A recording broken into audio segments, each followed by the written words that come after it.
Okay. Okay. Yeah, go ahead.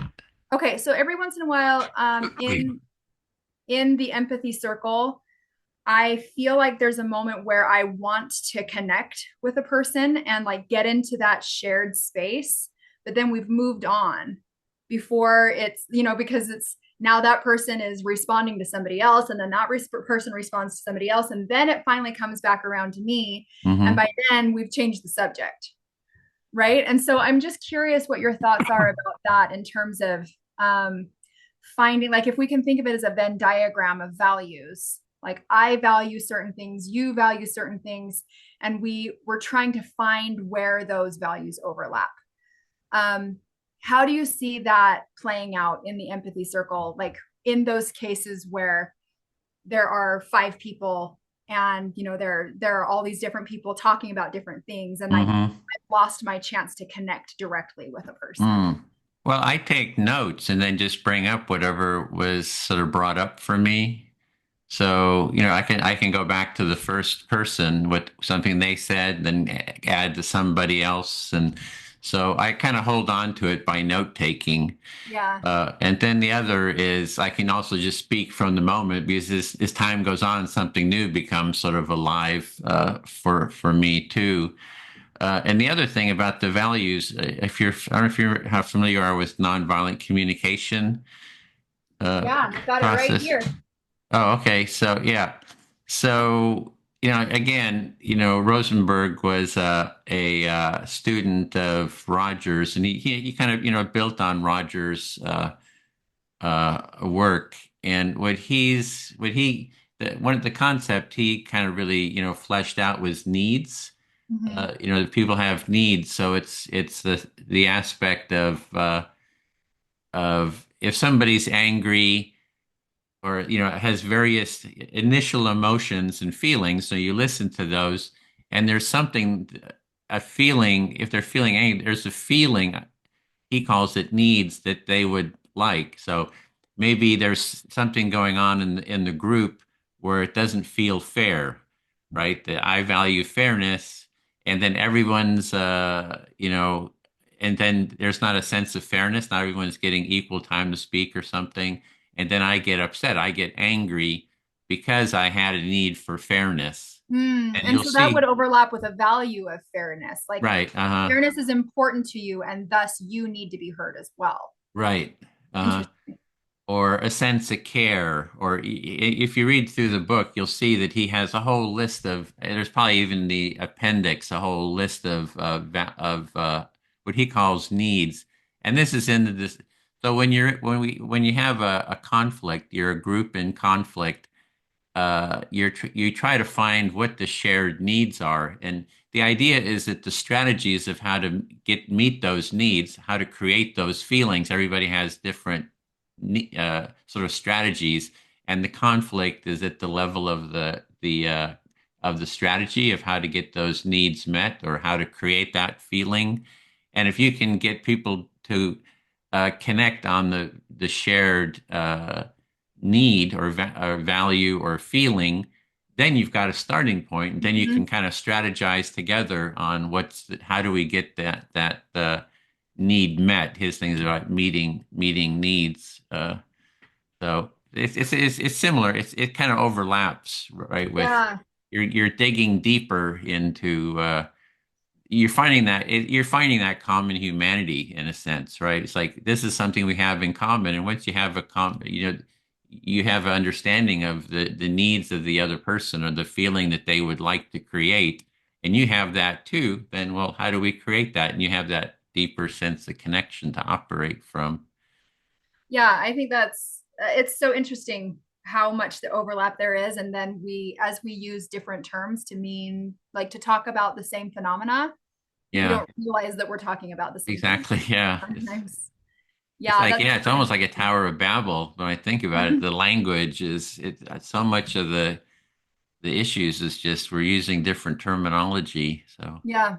Yeah, that's or a we really feel good that we're not analogy. being heard. I mean, the conservatives don't feel heard by liberals. The liberals don't feel heard by the conservatives, and it just kind of keeps perpetuating. And Yeah, I feel AI prompt coming on for one of your next videos. Hmm. Oh yeah, if you have any ideas for Oh, you should do that. You should do a Tower of Babel one. oh yeah, uh-huh. I think that would be really great because that's exactly what it is. I mean, we're all here in the same place and we're looking at each other, but we're speaking different languages. And Yeah. we have to find a Rosetta Stone, so to speak, to be able to translate between people. I was thinking about this a couple of months ago. Um, like I think we had just had a conversation, then I was walking by the language arts building at BYU, and thinking about um, translation error that comes into play as well. Like it would be interesting to see how this kind of empathy circle would play out with an interpreter in the middle, Hmm. because the interpreter's job is to listen and convey. And then I think it would be interesting to see how the translation gets to the other person, and then if they repeat back, if the person who speaks the opposite language repeats back and it goes through the interpreter and it's received back Mm-hmm. to the person who originally gave the message. I think that would be fascinating to look at how that could play out and Yeah. how complicated it would be. Yeah, there's a one mediator has a from NBC. He has what he calls the three stool mediation. So he acts as a bit of a mediator, but he's trying to help people find the shared needs. Mm. So when they're in conflict, that he does a reflection, but he also tries to reflect back the needs. And if you're doing NVC, I mean, sometimes it gets to be just too much, but they'll kind of give a reflection, but then they'll also make a needs guess. Like, are you needing care? Are you needing, uh, empathy? Are you needing respect? Are you needing whatever? So that they kind of put that into the reflection too, and it can sometimes be helpful. Sometimes it can become kind of annoying, but Annoying on the receiving end if somebody's trying to guess your needs and you haven't figured it out, or what part? well, with NBC, sometimes it's like everything's just a constant stream of needs guessing. It's like, just stop, just let me know what you heard me say. Stop guessing, trying to guess my needs. Because it just becomes on over and over, it just becomes too much. Yeah, I think anything can be just too much of a good thing. Yeah. Even NBC, because I mean, it's a very, very good thing, but you're right, it can be a little overwhelming. The other thing, just another is I don't know how you are with politically. There's this whole woke, kind of generally far left. It's can be very authoritarian. And I just saw there was someone who had just sort of had been Christian, and she was taking training, for to become a therapist, at a college, and she said the whole system is set up as a woke sort of system that Oh, it's like within using, academia? Is yeah, that in what you're saying? academia. So it's very, the whole way things are structured is in the woke framework of, there's victims and you have the critical theory and you got to criticize and you have to look at your biases and your privileges and just that whole sort of uh, aspect. And to me, it seems a rather authoritarian kind of Yeah, which is so approach. funny. It's so funny because yes, I've been studying this very thing. So this class that I just took is ideological Uh, bias in psychology. It's all about that kind of thing, like just unveiling all of the ideological bias that there is in, especially in psychology. yeah. And one of the main takeaways from it. Hang on, what did you just say? What was the last thing you just said? Just Because that it was authoritarian. oh yes, yes. One of the main takeaways I took from it was that um, the woke side of things is always berating the conservative side for being too authoritarian, but then Hmm. they're also being authoritarian. Right. It's Uh-huh. which is it's very ironic, and they don't want to recognize that it's happening, but it's happening. And yeah, I mean, there's plenty of research that has looked at left wing authoritarianism, and it's very alive and well. Yeah. And she's just because you're in the psychology field and she was studying marriage, family, therapy is the field that she was working to get into. And she says the whole college is kind of geared towards sort of woke, and it's and so anyway, it's just something I've just seen. She's been getting out on the podcasts and stuff talking about that, Hmm, and she was actually kicked out of the program. really? Yeah, Because she's so vocal about it? yeah, and because she's been getting more vocal. She had objections, and they're saying, "Oh, you talk too much in the classroom," right? Kind of stuff, and had objections to parts. And then, I mean, Hmm. I've been sort of tracking this, for years, and I've just seen a lot of people in the sort of the liberal, classic liberals, kind of leaving the left because of that kind of authoritarian, sort of hardcore woke philosophy and kind of getting everywhere. So. Gosh, that's so interesting. And it's so interesting how much it's become like this invisible authoritarianism, Yeah, because this whole time that they're being authoritarian about it, they're accusing the other side of being too authoritarian. yeah. And I mean, I know I've shown you the moral foundations theory. I'm gonna share my screen again with you. Just oh, Siri thought I was talking to her. I was not. Let's see, moral foundations.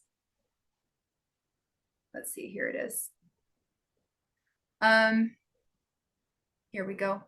So this I find very interesting because here you would have on the liberal side the very, the woke side of things. We want to avoid harm, and that's a highly valued thing on the left. And hmm fairness is highly valued on the left. And then you can see down here authority and in-group impurity. These are just like not as highly valued. Um, but I wonder if there's some bias here in reporting because I wonder if people on the liberal side don't want to be associated with authoritarianism, although in their in their actions they're being authoritarian, but they say that they don't value that, even though hmm it is. I mean, there's even a quote in this book that talks about a sacred project that sociology has that's to try and undo this authoritarian structure. And it's just it's ironic to see this as like these are much more highly valued on the left, but then if you come over to the right you can see that yes, these go up and these come down, but it's still about the same, right? Like hmm all five of the values are are valued by conservatives at a relatively equal level. So the only side that, I mean, just according to this graph, it looks like the empathy deficit would be over here. If you're just looking at if you're looking at the way we see values, like we only value these things and these things are not values, they are not worth valuing, then we're going to have an empathy deficit here. But as these come up and these come down and they're very similar over here, I know you've mentioned that conservatives have been more willing to empathize when you've done empathy circles with them. And it seems like that's something that needs to be explored in the literature more, because all of the literature that I've read suggests that liberals are empathetic and conservatives are not. hmm Um, Yeah. and I think that's interesting, and I don't think it's representing the full picture. Yeah, I don't either. I mean, it seems to be it's more of a spectrum between empathy and authoritarian, and then all those blocks to empathy. I think I showed you those blocks. Yeah, I want to pull those up again because I'd And like to look through them together if we can. I mean, there's plenty of judgment and self-righteousness, on all sides, for that Yeah, matter. it's true. It's very true. Um, and that I think that's probably going to be one of the biggest blocks to empathy. Okay, I'm sorry, can you find it? Because I can't remember where on the website it is. Uh, Is it in defining empathy? And then the blocks to empathy is under that? I can't remember. No, it's yeah, not I on. keep moving things around, so oh, there it is. It's Oh, blocks. Okay, I see it there. just do a search. Yeah, that's the page I've got for the blocks. So this is it, right? Yeah, that's it. Uh-huh. Okay. Um, I I don't just even want to, yeah, go ahead. Oh yeah, self-righteousness is there, but that's one I see a lot. Yeah. Yeah, I think so. And I'm just so curious about finding the balance between things like protecting something that you see as a sacred value, and empathizing, because sometimes a sacred value requires that you don't take the perspective of the other person. What would be an example of that? Yeah, so the example that I'm thinking of with that is, if you have a sacred value of honor and like honor killing, and I have to protect my family because Oh, okay. Uh-huh. family is a sacred value, right? And the sanctity of life, we're not going to see eye to eye, right? Hmm. And so, I mean, I can see how we could find some overlaps and we could enter into a conversation. But if you're actively, not you, because I don't think you'll ever do this, but Hmm. you as like a nebulous you are Right. Uh-huh. attacking me, like physically attacking me, trying to kill me. That's not the time for me to be like, well, let's slow it down and let's have an empathy circle. Because if you're enraged about something and you are hell bent on harming me, like in that moment, I have to protect myself. Yeah. And Well, so I'm just curious in your experience with people, like at what's the tipping point where you can see that people are no longer able to empathize with each other? yeah, it's not a clear, it's kind of case by case, Mm. but there is the, idea of protective use of force that you have to do something. Like I was at one of these. I mean, the first time I started with the empathy tent at the Occupy Wall Street in Berkeley, I set up the empathy tent, and then I was going around the next day. I went out with these cards and I had a box of cookies, and I call them empathy cookies. Going to the different tents and say, "Come to the empathy tent. We we'll give empathy, and we have art stuff and so forth." And I was inviting people, and a fight started out there, and it was a guy pulled out a Bowie knife. I mean, it was the biggest Bowie knife I'd Oh ever my seen in goodness. my On life. It was huge. campus? It was in the park, in Oh, Berkeley, not on the campus, but at the, downtown, the Civic Center Park, the main park there, next to the city hall. And then the other guy had a pipe, and they were going at each other, and the one guy with the knife, I thought, well, I'm Mr. Empathy, I should try doing something here. And I walked up with my cookie jar, and to his back, I said, excuse me. And he turned around and looked at me with his knife. I said, would you like an empathy cookie? And and then I how thought, did you make it out of that alive? I mean, I think I'm a little over my depth, I thought, and then it was like crazy. Then there was a tent right next to me, and somebody came out and said, "Oh, I'll have one of those cookies."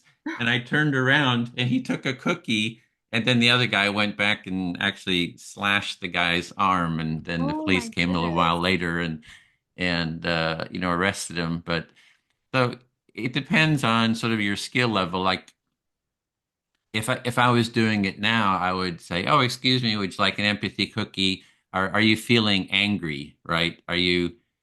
Uh are you feeling upset?" I would have tried to reflect back, what it was he was saying, so to empathize with him to sort of calm him down.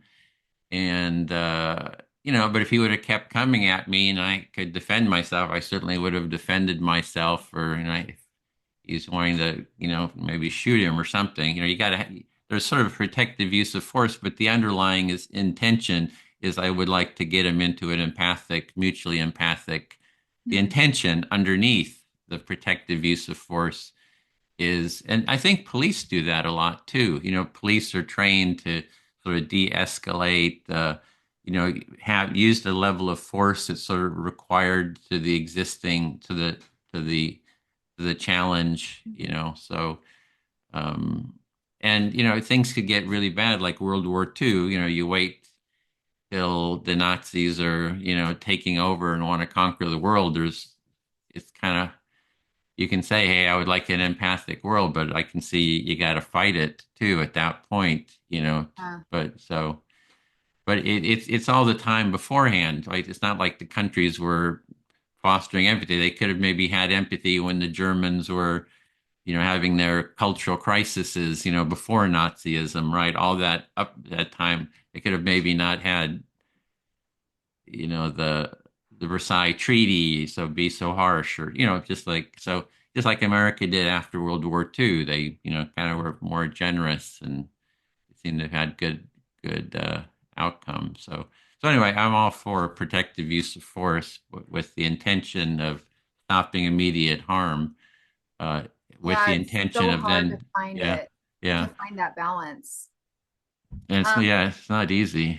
have I shown you, let's see, where is that book? Have I shown you this book? No, I don't think so. So he talks a lot about going through history, looking at different people who have stood up to brutal force like that, things that went against their values. And this has been helping me to develop my theory, because intransigence is basically like stubbornness.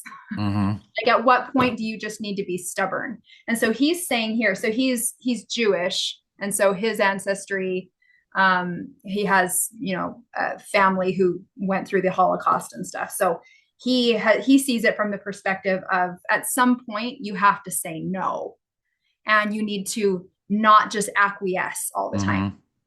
Hmm. And so, and that, if you think about my model where I've got, perspective taking and conviction to values on different planes, I don't think that we need to acquiesce to people who are willing to bully and take advantage, and do horrible things to individuals or groups of people, because when you have the wrong version of empathy, which is the version that's actually an empathy deficit, right? Where you're just Hmm. empathizing with the other side and not inviting any empathy to reciprocate, then you end up with codependent and interpersonal relationships. You end up with cases like genocide, where we can have the group identity take over, right? And we're willing to do anything that our authority figures tell us, even if it means harming other humans. Hmm. Right. And so Nazis or people in the Rwandan genocide, they got so caught up in their group identity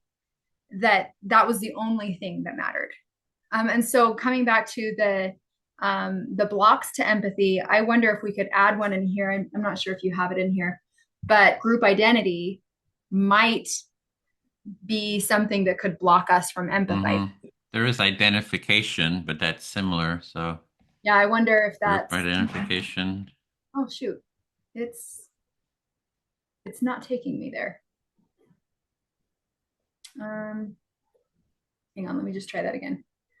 It said the link was broken. Yeah, is it showing up on your side? Because I'm not seeing it come up. Hmm. Something just happened. I just hit the public. Oh, yeah, it just published. Yeah, Okay, let's see.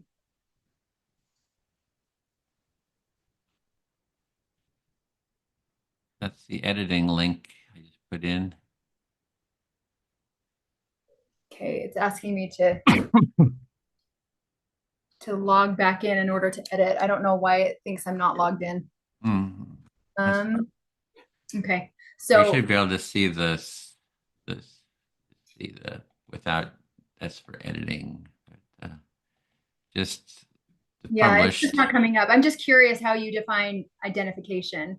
Is it That's like identifying with the other person's experience? That's what I thought you meant by identification. well, it didn't go anywhere. Overly Uh, identified. okay, well, identification is more like you're in the empathy circle. Uh, I share, oh, I've got this, biopsy that I did, and then you say, oh, I've had that happen to me too. So you're Mm-hmm. sort of identifying So it with comes it, back to yourself. right? Uh-huh. Yeah, okay, so here we go. So in identification, there is a confusion of self and other. Okay, awesome. While in empathy, the other is regarded as a separate person. That is such an important distinction. Um, yes, I love that. Along these lines, in his definition of empathy above, in addition to understanding, feeling, and sharing, Carl Rogers is and also emphasized the role of self-other differentiation. So I'm going to look into that one, that link that you have there, because that is great. Yeah, because identification, I've had enough conversations with people who have thought that they were empathizing with me, Hmm. they were turning it around and telling me their story instead. Yeah.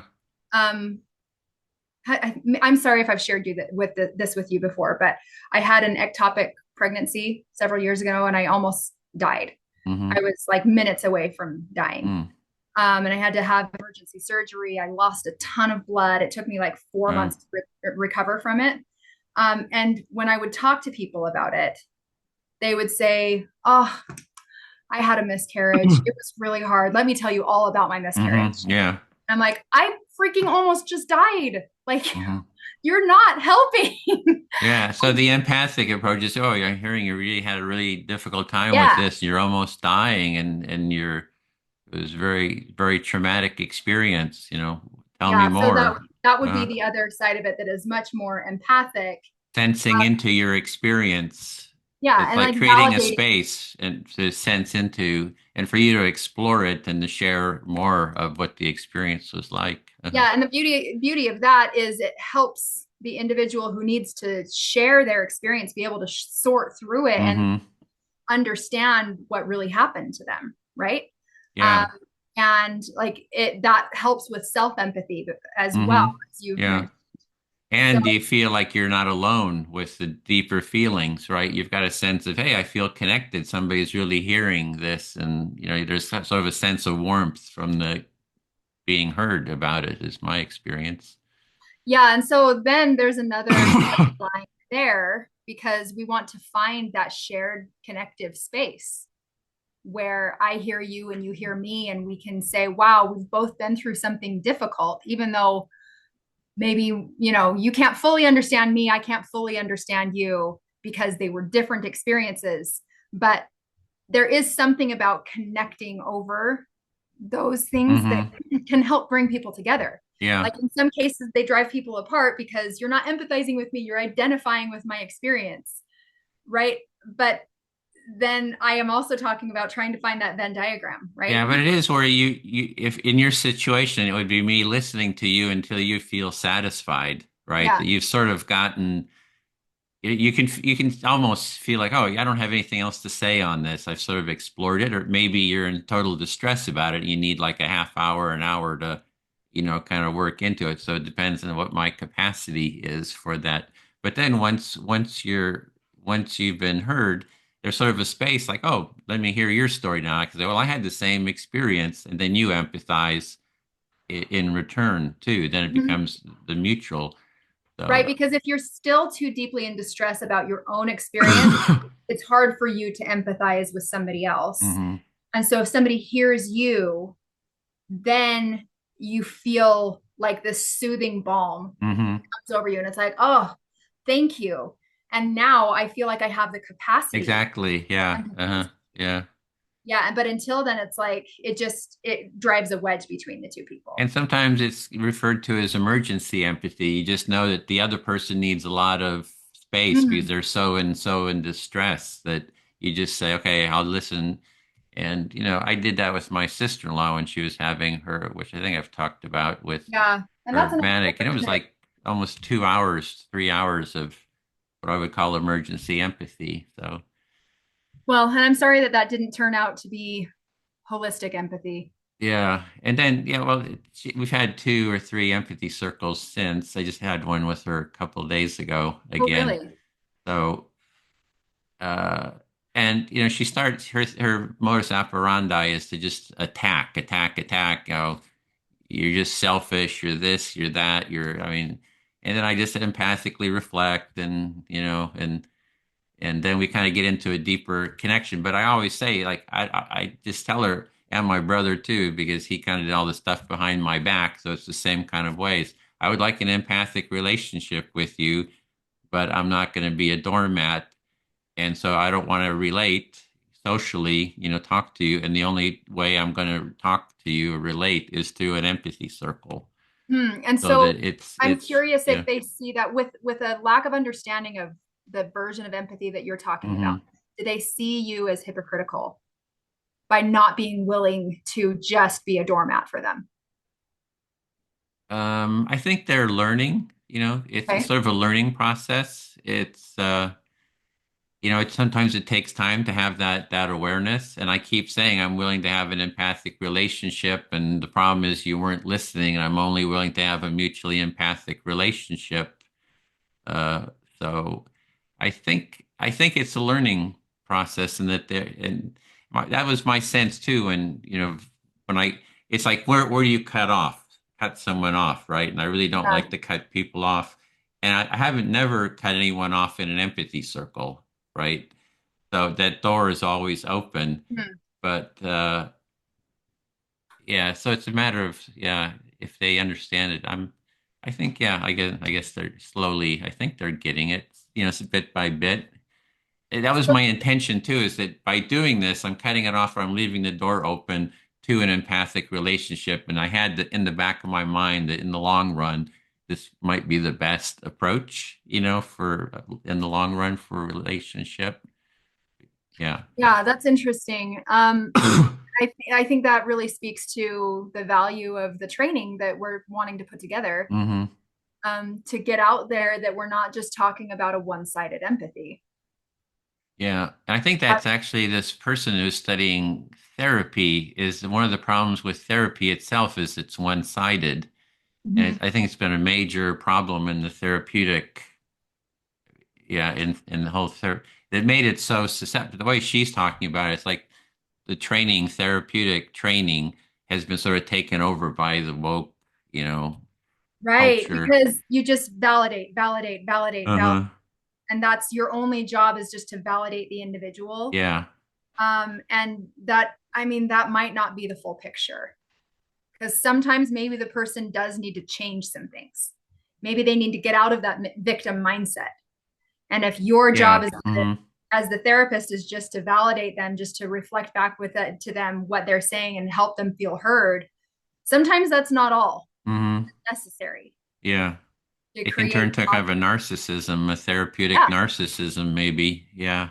yeah, and I've heard of examples of people hiring multiple therapists because they won't give them the answers that they want, and Hmm. so they'll just shop around to different therapists until they get somebody who will say, "Oh, you're right.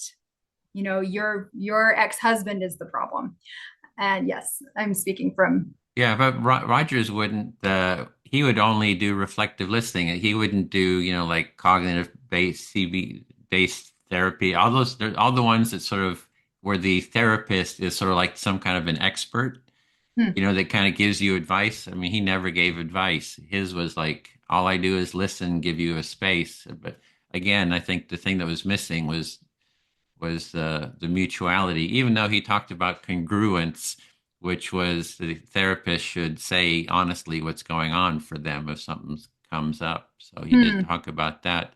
But I think the empathy, yeah, anyway, I think the empathy circle solves a lot of those Yeah, you can't really problems. do it in a therapy setting, right? It would have to be, Yeah, now you and this group of people are going to go over here and you're going to do an empathy circle. yeah. Maybe the therapist can facilitate it, but it doesn't work just one on one between client and therapist, right? The way the whole system is set up, it would be unethical the way Yeah, it's it set would. up now.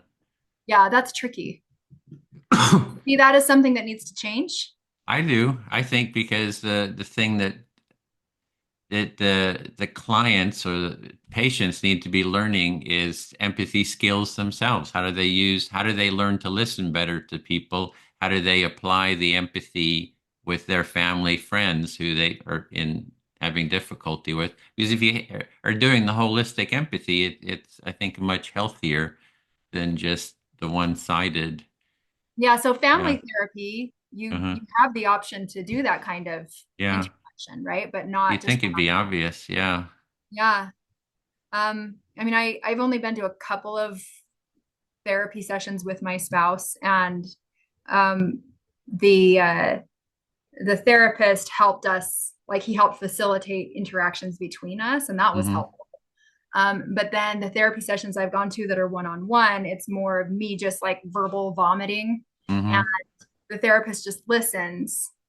And then at the end, gives some um, maybe some observations. And Mm-hmm. that's just how it is. That's like a one-sided thing. Um, and I can see some value in that because, Mm-hmm. as we know, being heard, feeling heard is valuable. But I've walked away from therapy sessions feeling like I needed you to help me fix myself, though. I Mm-hmm. needed some expert advice, Mm-hmm. right? So I don't know. I don't You know. could have That's gotten, if you had some, if they were giving you advice, but you were reflecting what the advice was, then you're sort of keeping in an empathic mode, you know. yeah. And So I wonder if I've had empathy buddies, you know, I just get half an hour of listening, you know, just when I was, especially when I was managing the center in Santa Barbara. I mean, it was very stressful, and just having somebody to listen, it's very helpful, you know.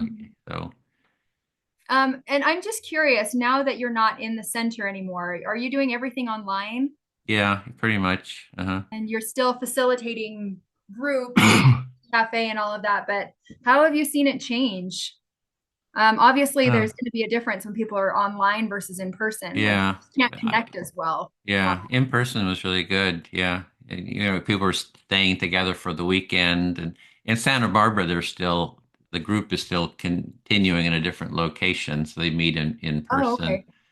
Um, but yeah, it's a lot online, and I'm not doing as much because I'm trying to focus on the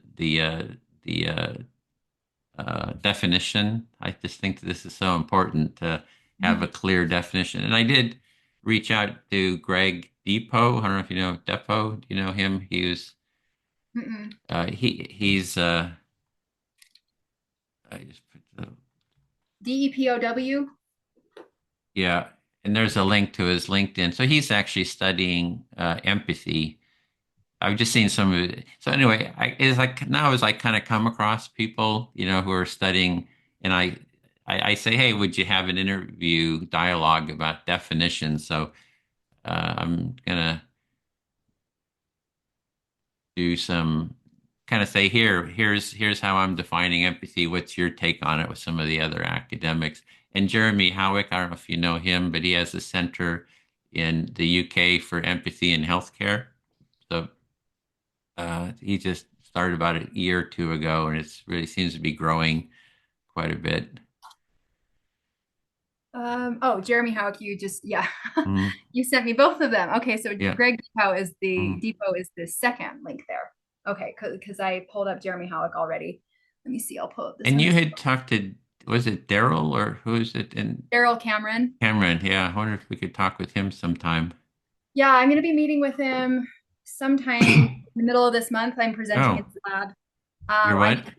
I'm presenting in his Oh, lab. okay, nice. So just over Zoom, we'll meet with him Mm-hmm. and his research team, talk about some of our like definitions of empathy Mm-hmm. um and anyway, so at that point, I think it would be interesting to pull him into the conversation as well. Yeah, I could do a recorded call with him because I'd like to Yeah. get, you know, other people's takes on the holistic empathy. And I mean, he's been very much into empathy motivation, I think, right? Isn't it? Yeah, and like moral foundations, like he studies a lot of moral psychology and how empathy and morals overlap with each other. So I'm really interested to get his take on now that I've studied more about moral psychology, like because I spoke with him before I really got into the moral debate of this, and now that I've gotten deeper into it, I'm super curious what his take is going to be on the things that I share. Um, So I yeah, guess I because wanted to do is stress test the model, holistic yeah, empathy. What do people think about it, and get a dialogue going about it, and then also well, to the presentation, I need to add empathic concern. You know, I did, you know, affective cognitive empathy, but didn't really address empathic concern. And then I was thinking maybe Dan Batson has that 8 forms of empathy, you know, do a little section presentation. And then I don't know, do you have any thoughts on what would be a good uh, next aspect to dig into for the Sorry, are you talking presentation? about in terms of presentation? Are you talking about like within the empathy, defining empathy Yeah. training?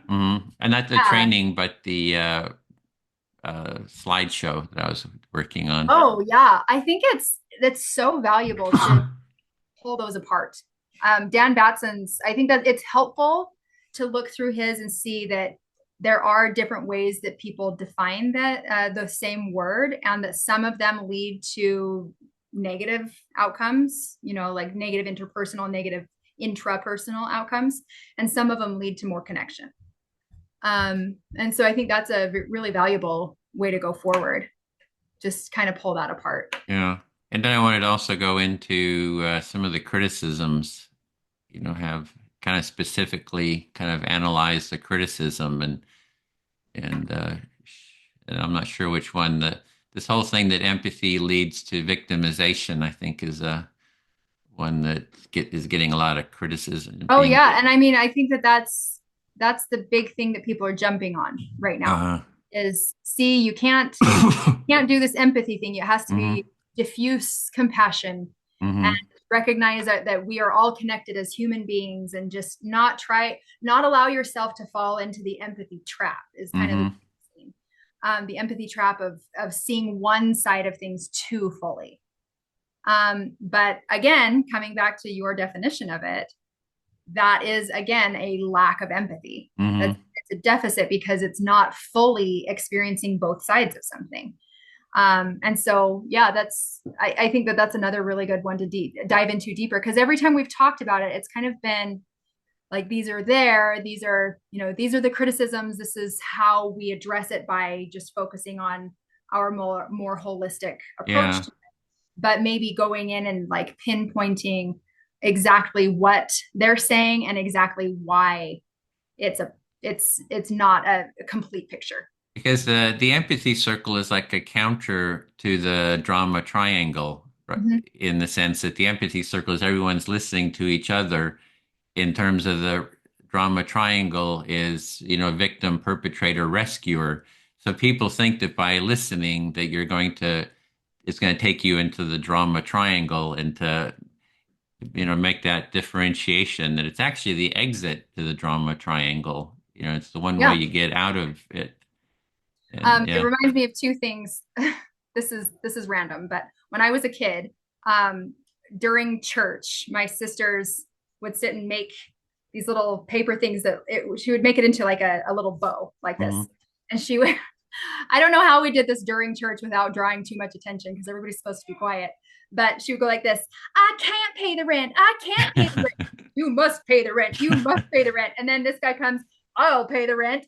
My hero." That's That's like the really perfect funny.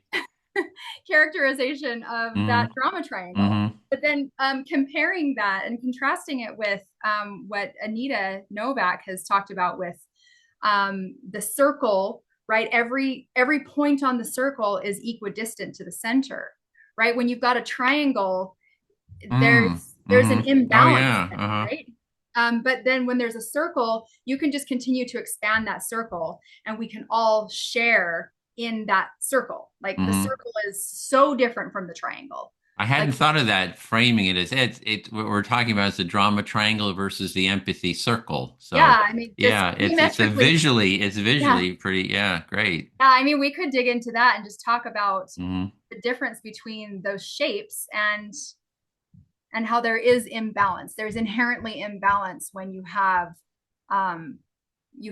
vertices versus other parts on the plane, right? Like hmm there's going to be, if you have a center, maybe the points are equidistant from the center, but not the entire thing, right? hmm So I don't know. We could dig into that as well and like think through how we could visualize that. Yeah. So yeah, so this is the thing I'm going to really focus on. So do you have a link to the training outline or I said that I would send you that, didn't I? I'm sorry. there's Let me no just, hurry, but no, I'm so sorry that I didn't. I said I would immediately share it with you. And then I got up from my computer, and that was that. Okay, let's see if I can share it with you as well.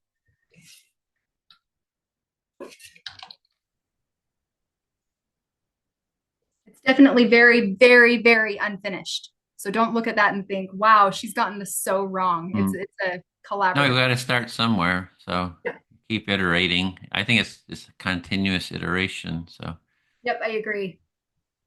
And I love her approach to just like, let's improve, let's just keep making it better, make it better, talk to more people, bring more people into our circle, and stress test what we have and see if it stands up to different criticisms. And so far, you've seen that it does stand up, right? yeah, I Yeah, that's would pretty love awesome. to be stress testing it with the conservatives, but they won't talk to me. Is the roots of it, the against empathy, toxic Suicidal. empathy, suicidal, Yeah, that's so unfortunate. yeah. Well, they're not the only conservatives there are out there, but they Hmm. are the conservatives that are talking about, Yeah. Hmm. unfortunately. I was thinking about this week, just how interestingly ironic it is that like even within the political sphere, Barack Obama was hailing the virtue of empathy, Hmm. and then Donald Trump and his cronies are just berating it, right? That it's this one value that is understood so differently among Hmm. politicians. Yeah. And yeah, that's it's problematic. I kind So of blame Obama for that he didn't like put together an empathy team. It was so central to his yeah, campaign that why didn't he have a group, invite me to, and others to actually work on the empathy because when he said he was going to have a Supreme Court justice that had one of the qualities was empathy. I mean, the conservatives just went crazy, especially in the Judiciary Committee, and that was the Jeff Sessions, what is empathy and all that, and it was like they were misunderstanding it. It was again, it was a sympathy, saying, oh, this is sympathy, and we have to feel, have empathy. We have to care about these poor people, but nobody's going to care about us or something like, that kind of thing. So if he would have had a good definition, if he would have done empathy circles, he could have done empathy circles in the White House, in the Oval Office or something. It would have transformed the country, I think. yeah, wouldn't that have been nice? There are a lot of things that would be nice if people like you ran the country. I don't want to run it. I already tried running stuff, so it's too hard. It's better to, yeah. Uh, That's so challenging. And coming back to my model, I can see that when there's an imbalance in power, hmm. it's going to shift things considerably because when you're the person in charge, you feel like you have to stick stronger to your opinions, right? You have to be right because you're Uh-huh. in charge. And so I imagine that that drives down people's ability to empathize with other people. And so I would like to explore that as well and see Yeah. if when It's there's all an the imbalance. hiring and firing people and the money, because you're not having an empathy circle with everyone all the time. You're having to make decisions, vendors come in. So, Yeah. and it's how to take the energy of the empathy circle and expand it. And we did that. I think I told you some stories of, like a conflict that happened over the fire of the grill that kind of was burning. I don't know. I actually don't know if you shared that with me. Oh, okay. So we had our group meeting there at the center. We had a grill. We had, dinner made, and then the next day it was the job of someone to clean the grill, a friend, one person, and then he sort of sub assigned it to somebody else. And this person turned on the grill, which was outside on a wood porch, and he turned it on to heat it up. And then he went and did something else and he forgot. And I'm just like smelling smoke and I go over and I come in and there's this, huge, grease fire in the Oh my grill, goodness. going, and it's on a wood porch. And I'm thinking, Oh my this is, gosh. and so, I got really pissed off and, we did get it out, the fire out and, turned off the gas and, shut it down. But I was really pissed off and, ready to kind of berate the person who had left it. Then the other guy says, "Well, we got to have an empathy circle." I'm I calling for can an see it. empathy. And in that moment, you're like, curse me for coming up with the empathy circle. Yeah, and then we sat down. We had an empathy circle for an hour and a half, and and it actually turned out really well. We were able to, talk it through, work it through, come up with some strategies so it wouldn't happen again. And so it did work. So that was like an application of the empathy circle for conflict. And there happened to be somebody there too, Kathleen, who works with conflict mediation in general, and she had been in the other room. She said, "Oh, what's going to happen here? Here's this." She was like watching. What are they going to do? And she Yeah. was like really taken. Like, wow, they really walked their talk and did an empathy circle and Oh, worked that's it through. beautiful. And she did a an interview piece on it with the three of us. Too. So it's somewhere on YouTube talking That's about it. cool. That's very, So very cool. yeah. Yeah, I hadn't heard that story before. That's a powerful example. And you have to be willing to stick to your value of, hmm hey, now it's Safety. time. Now it's time to bring everybody into hmm empathy, shared empathy. And if you are, if you're not walking the talk, then you're not living in accordance with your values. Right. Right. And that would represent having low conviction to values. If you weren't to step in and say, okay, now it's time to empathize, that Yeah, would and be I have that. It's like, oh, if somebody calls for an empathy circle, I've agreed this is what I'm going to do. So I have to do it no matter what. So that's it's good. kind of Yeah. plugged it in there. So Well, conviction to values, I wonder if yeah. that's something that's a decision that's made beforehand. Like when I was growing up and they would say, say no to drugs, hmm they would grill it into our minds, like say no to drugs every time. And we had already said no. And so when it became a temptation when we were teenagers and young adults, we had already decided hmm that that wasn't something that we were going to participate in. Yeah. And it seems like that's what you've done as well, where you've already decided that's a value that matters more than being right or more than being um, seen Venting as, my anger, yeah. kind of dominating somebody and putting them down, berating them and, Which firing I'm them or sure you would whatever. never say that that's something that you value. You don't, nobody would say, I value having the ability to put somebody down. But I wonder if a competing value to that would be like, I am the guy in charge and I need to run a tight ship. Keep order. Yeah. Yeah. And It, empathy might come into conflict with that, yeah. right? Or supposedly. And so It that's, yeah, could, yeah, and plus you're stressed when you get mhm. all the stress, and it's like, yeah, then that inhibits the time because it's time Yeah, consuming. It takes a lot of time.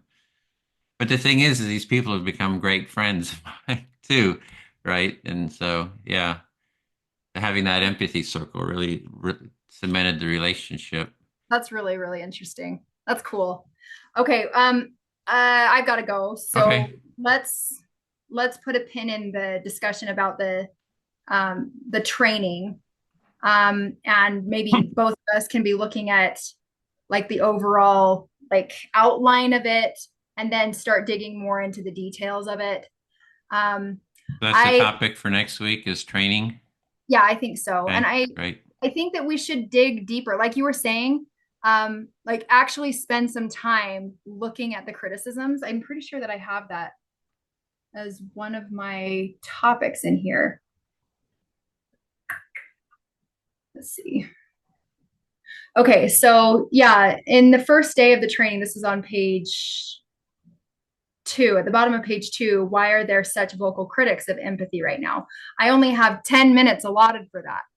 And I think that it's possible that we need a full half hour to really get in and like dig into why are people against this? Like if this is something that we value and other people not only don't value, they are trying to actively devalue this thing, then why is that? Like we need to I think it would be helpful for people to dig into that. hmm Well, Um, there's the aspect of digging into it, but until people have a model to operate from, it's going to be hard for them to, be able to build on that framework. so you want to talk about here's a more positive framework first and then dig into the criticisms? I mean, with the presentation, I go into the criticisms just to show that they're there, Mhm. but to go into the model, and then I was thinking of going back into the digging into a criticism later on once people have the framework. I don't know if that's the Oh, I best like way, that. but Yeah, so maybe leave it at 10 minutes here. yeah. on the first week, and then maybe in like week 3 or week 2, dig deeper into why do people like what the specific Hmm. criticisms are. Some of them, yeah, go into some. And I Yeah, because love I think that it's helpful. triangle versus circle. That's a simple visual. Yeah, let's think about that. Let's think about how we can develop that some more. Okay, great. Okay. Alrighty, Reconvene next week. Normal time, right? normal time. Oh, let me just double check that there aren't any conflicts. Okay. Yeah, I'm good. I'm not. Hang on. I think I need to change my daughter's swim lesson. It's supposed to be all next week at 11, which is 10 o'clock your time, every day next week. But she broke her arm earlier this summer. She's out of the cast, but I don't know that I'm ready to let her swim and like, reach Mm-hmm. out for the wall and hit Mm-hmm. her hand on it because it was pretty broken. I think I told you Oh, about yeah, that, right? multiple places, huh? Yeah, it Mhm. was pretty bad. So, I will get back to you. Okay, let me I know. was already thinking I needed to postpone it a couple of weeks, her swim lesson. So if I'm able to do that, then we're good to go, for next week. If Okay, not, I may need to reschedule. okay, yeah, I'm So let's plan on flexible. it unless I tell Mhm. you differently. How about Okay, that? sounds good. Okay. All right, bye, See you later. Terry.